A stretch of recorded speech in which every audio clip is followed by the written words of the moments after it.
Hey Canucks fans, welcome to Clay's Canucks commentary for Tuesday, October the 30th. I'm Clay Emo at Canuck Clay on Twitter. I'm at Clayton Emo on Instagram. I'm a founding member of the GLCPC, the Good Looking Canucks Positivity Club, and this is my Canucks take, all in one take. Boom! Great 5-2 win for the Vancouver Canucks over the visiting Minnesota Wild last night at Rogers Arena. I was at the game last night. Wasn't supposed to be at the game. I sold my tickets actually 2 weeks earlier, but I got a text from my friend Herb about at 4 o'clock, said, "Hey Clay, I can't go tonight. Can you use my tickets?" I said, "Herb, of course I can use your tickets." So I whipped home from work, took off these clothes. Don't worry, I put on some other clothes. I'm not going to wear this to the game, and made my way back to the arena. And ironically, Herb's seats are in my section, the same section, 319, except his seats are way better. They're on row 6, the first row right above the wheelchair, the handicap area. So unobstructed view, right behind where Finn cranks the horn before the game. The siren, I should say, and then it's actually the same section, like I said, just 7 rows better, 7 rows further ahead in front of my regular seats. So it's interesting to see the guys I sold my tickets to. I had to explain, what happened, and then he asked if we could switch, and I said no. What a jerk, eh? So, anyways, it was a great game. A few things that really stood out to me. Oh, one thing about what I wore to the game, I kind of made a joke about that. Some of you are following this Clay jersey curse on Twitter. Basically, people thinking that I curse Canucks players by buying or taking their jersey, owning their jersey, whether it's by trade, by free agency, by injury or retirement, whatever it may be. That's what happens to every single Canucks player, but for some reason they think that I'm going to jinx a Canucks player by wearing their jersey. So I put a poll up on Twitter. I said, what should I wear tonight? My son's Horvat jersey, my Besser jersey, my Henrik jersey, or my Van City hoodie with no name on it? And 50% of the people in just 2 hours of voting, 150 votes, can't believe 150 people actually care, 50% of the people said wear the hoodie. So those people were afraid that I'd hurt Besser, that I'd hurt Horvat, that I'd hurt Henrik somehow in his retirement. So I wore the Van City jersey, but I had a trick up my sleeve, or more accurately, a trick under the jersey. Oh, that doesn't sound so good, under the hoodie, but I'll talk about that in a second. Get to the game. Decent atmosphere for a Monday night at Rogers Arena against Minnesota. Wasn't full, but wasn't expecting to be full. Canucks start off quick, and they open the scoring. Horvat from behind the net to Granlund. Sweet feed. The better Granlund brother, no, I'm just kidding, but Marcus Granlund getting one up on his brother, Mikhail, for Minnesota, and we're up 1-0. Less than 30 seconds later, Jordan Greenway scores his first goal, knocking in a goal-mouth puck that Pettersson probably could have played better defense on. Had tough positioning, though, was behind him. So Greenway scores 1-1 tie game. Then Canucks go up 2-1 with a sweet Virtanen goal on a power play. Actually, a 4-4 just ended. Canucks player jumped out of the box. Virtanen with a wicked wrist shot using the Minnesota defenseman as a screen. Now it's 2-1. I whip off my hoodie. Now you know where this is going. And underneath my hoodie, I'm wearing my Jake Virtanen jersey. So I know it's not the Clay jersey curse. It's the Clay jersey curse. But I was proud to show my Virtanen true colors in a good way. And thankfully, he did not get hurt by the end of the game. Someone else did, which I'll get to in a second. So there's no jersey curse. I believe there's no jersey curse. As a man of faith, I don't believe in superstition or in curses, but we're still having a lot of fun with it on Twitter. Then Pettersson scores his first of 2 goals. Pettersson, who I'm going to talk about a lot in a little bit. Wonderful feed from Delzato. One-timer blasting it as he's gliding from the slot to the end boards. Blasted from the face-off circle. 3-1. Dubnyk had no chance. My lovely wife Gail knows enough about hockey, but not the most stalwart hockey fan ever says to me, well, gosh, Pettersson seems to score all his goals from there. I said, yeah, that's a really good point, because that's kind of like his wheelhouse. As I think Pettersson even used that term, wheelhouse, in his post-game comments. 3-1 Canucks, and then before the frame ends, Ryan Sutter brings Minnesota within 1. A seeing eye shot. Minnesota did a good job of getting 2 guys in front of Markstrom, 2 layers of guys, and Markstrom didn't see it till it was past him. 3-2. Going in the third period, and then first commercial timeout after the 6 minute mark, 14 minutes in. Sorry, 6 minutes in, the 14-minute mark. Viking clap, all good. Come out of the TV timeout. Pettersson loses a draw, but then blocks a shot from Dumba. It bounces to Besser. Besser smartly, and probably because Besser wouldn't be able fast enough to get the breakaway, puts the puck up to Pettersson, sends him on a breakaway. Pettersson a quick shoulder or a head fake, does something, gets Dubnyk sliding to his left, and Pettersson puts it over Dubnyk's right shoulder, almost bar down, top corner. Beautiful, beautiful goal, 4-2, and then Ben Hutton seals it later with an empty netter. Look, Pettersson was on the ice, but Pettersson was actually the 4th option. Roussel, Hutton, who had jumped the play, and Besser were along the front. Pettersson was still in the back, coming out of the zone. So no chance for Pettersson to get his hat trick last night, or at least not a safe chance. So then the Canucks win 5-2. Pettersson still finishes 2 goals. Now he has 7 goals in 7 games. I'm going to talk about Pettersson's game in a second. A couple guys that stood out. Markstrom was very good. He was solid. He wasn't spectacular. He wasn't amazing, but he didn't have to be. He made the saves he needed to.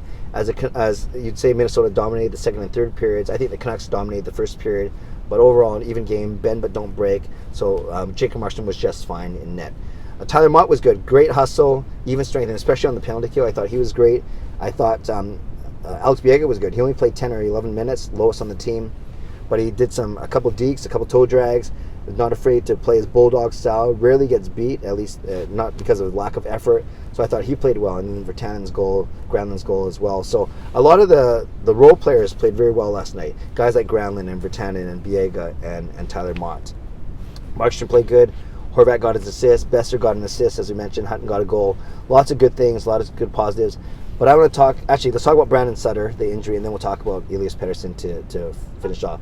Sutter, unfortunately, injured himself. When I was at the game, I thought that it was, a dirty play by the defenseman, like a check from behind. But no, actually, the defenseman gave him a very, very light shove as Brandon Sutter was killing off a Canucks penalty. But then Sutter actually did it to himself.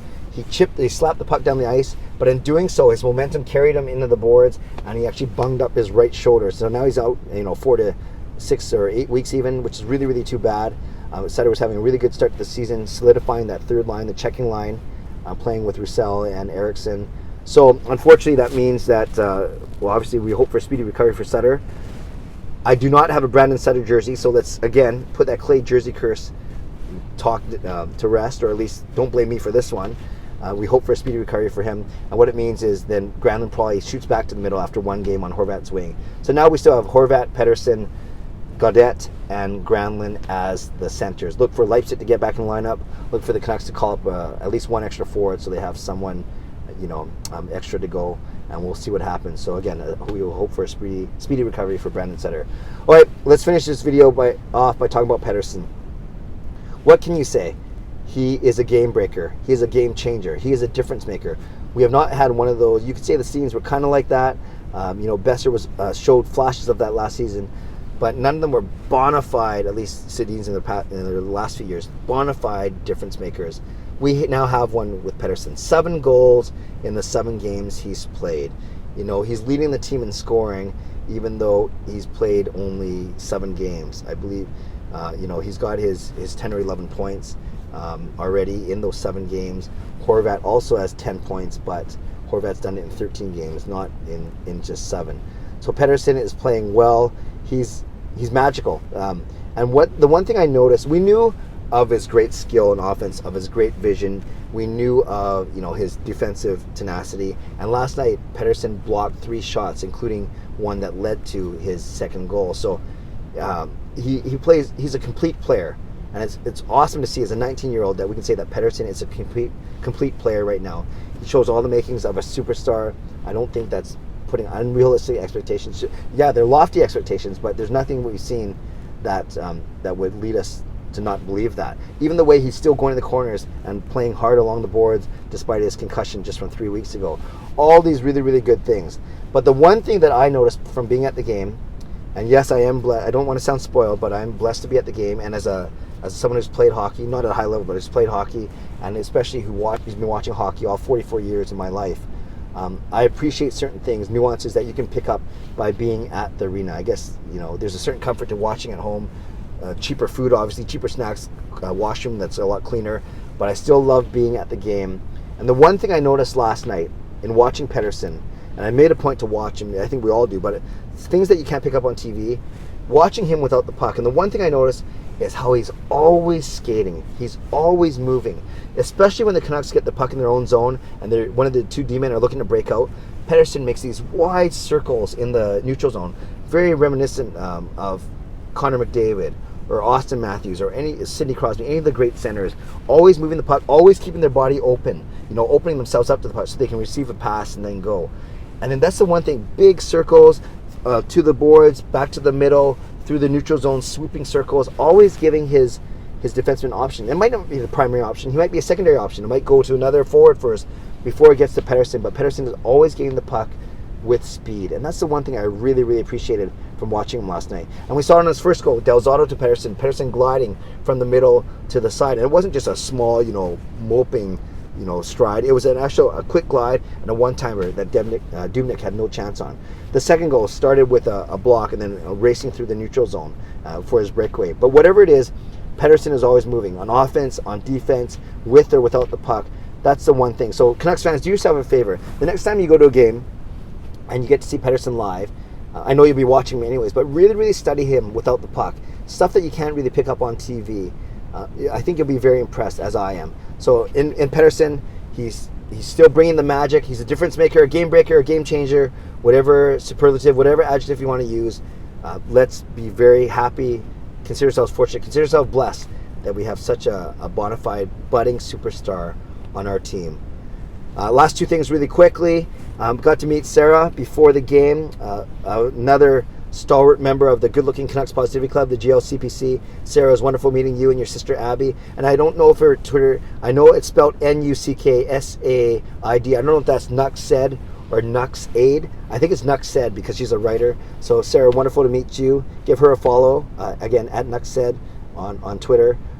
And also, the other thing is, being to 4 games, the 2 I've won with Gail, the Canucks have won. When I brought Sean, they lost. When I brought Kayla, they lost. So I think I know what I must do going forward. Bring Gail the game and wear my Van City hoodie. And for those of you wondering about Jake, the star of our podcast, he has no desire to go to live games, but he has a desire to be on the podcast with me, or at least he says yes when I force him to be in it. Whatever it may be, very blessed to have such a loving family, a family that lets me go to so many games. And I guess it's a bonus when they come with me. All right, I won't be doing the live stream for a little bit. It's my busiest event at work. That's coming up this weekend, but I'll still check in with videos hopefully every day or close to every day. Canucks have an off day. They play against Chicago tomorrow. On Halloween night, I'll try and watch some of the game, but I'll likely be on daddy duty with some of the kids. But I'll certainly be checking in with some videos and making a guest appearance in someone else's video who's got a pretty cool name. I'll leave that hint with you now. And I'll talk more about that likely on Thursday when his video gets released. All right, Canucks fans, leave a comment below. Love to read, react, and reply as much as I can. What did you think of last night's game? What did you think of the game of the role players like Mott, Biega, Vertanen, Granlund, even Markstrom, although not a role player, he's an important player. And most importantly, what did you think of the play of Pettersson? Were you impressed, as I am? I'm sure you were. What impresses you the most about him? And do we have a true bona fide superstar? I don't have to lead you or prompt you. Just talk about whatever you want to do, as you guys usually do. And I love reading your comments, good, bad, and ugly. All right, that's it for me today. No Canucks game today. Let's bask in this victory. Let's enjoy the victory for a couple days. Subscribe if you like to, like if you like to, and enjoy your day. God bless, and go Canucks go.